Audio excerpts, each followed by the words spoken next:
Welcome back to another episode of Cheating Exposed. My name is Lourdes Fernandez and my book is now available on Amazon Kindle, link in bio.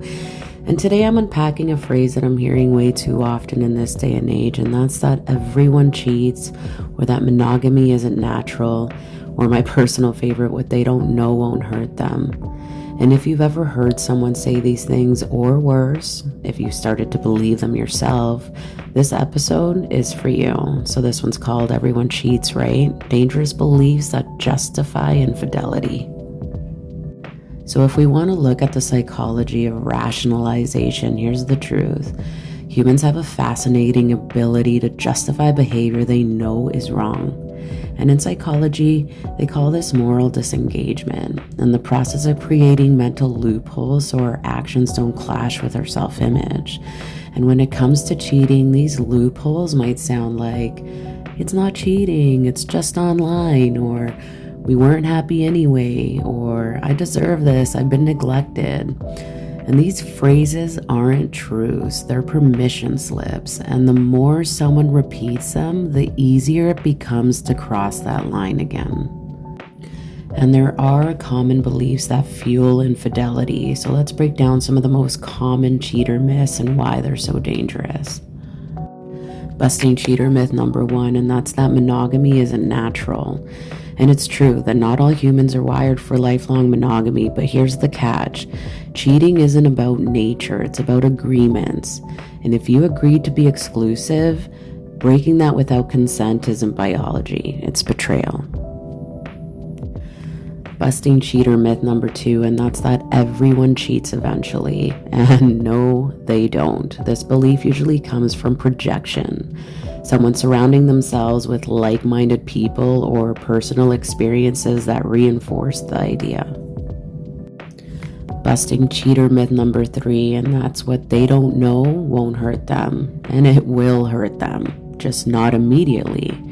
Trust is the foundation, and when the truth comes out, because it always does, well, almost most of the time it does, the emotional impact is often worse than the cheating itself. Busting cheating myth number 4, and that's if I'm not happy, I'm justified.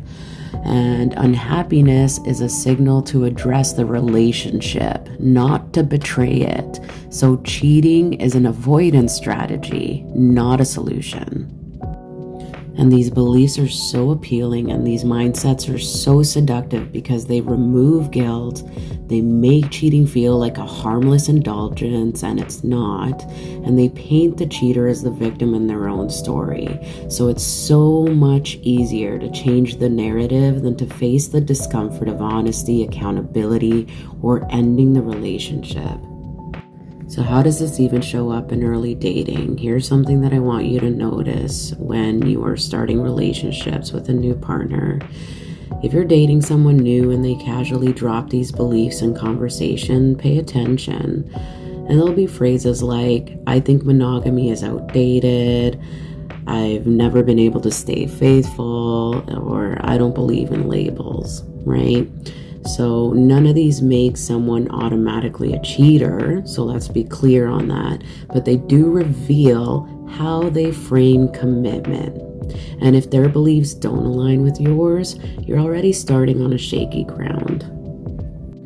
So can people ever change these beliefs? Yeah, of course they can, but it takes self-awareness and willingness.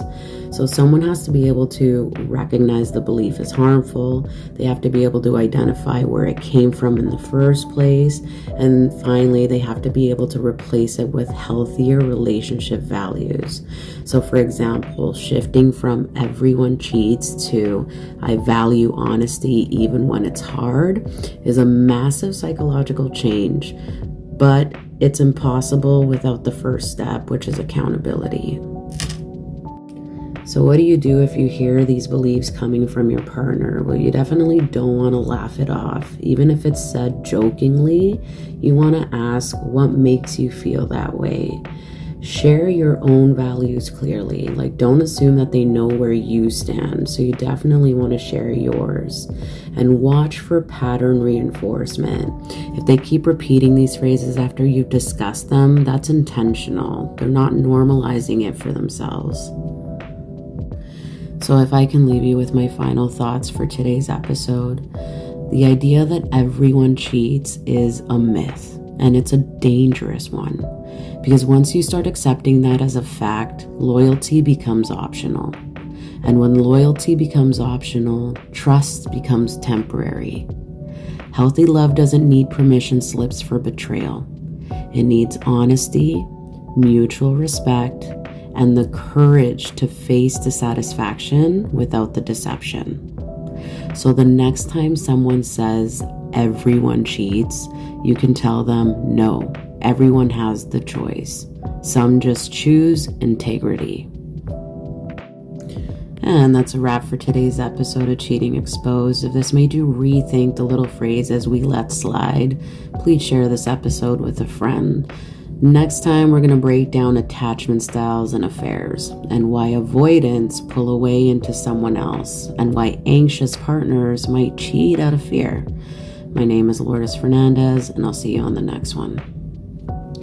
If the information I shared resonated with you, please don't forget to follow, share, and leave a comment to push my content out to other viewers who might find this information useful.